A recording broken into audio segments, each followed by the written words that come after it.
মেটার বিরুদ্ধে এবার মামলা করেছে আইনি প্রতিষ্ঠান টাইকো অ্যান্ড জাভারি এলএলপি এবং টেক জাস্টিস ল।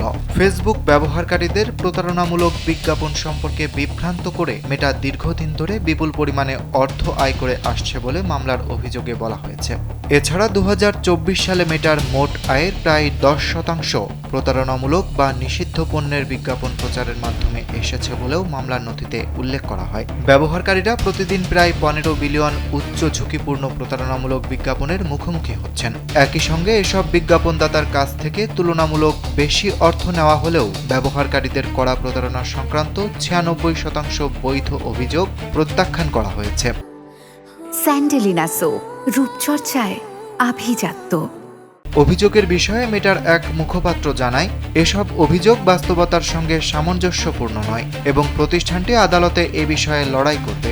একই সঙ্গে ব্যবহারকারী ও প্রতিষ্ঠানকে সুরক্ষিত রাখতে মেটা ধারাবাহিকভাবে প্রতারণা দমনে কাজ করছে বলেও জানান তিনি। এ সময় মুখপাত্র বলেন, গত বছর মেটা 15,90,00,000-এর বেশি প্রতারণামূলক বিজ্ঞাপন সরিয়ে দিয়েছে, যার 92% কোনো অভিযোগ পাওয়ার আগেই অপসারণ করা হয়েছে। পাশাপাশি ফেসবুক ও ইনস্টাগ্রামে প্রতারণা চক্রের সঙ্গে সংশ্লিষ্ট 1,90,00,000 অ্যাকাউন্ট বন্ধ করা হয়েছে।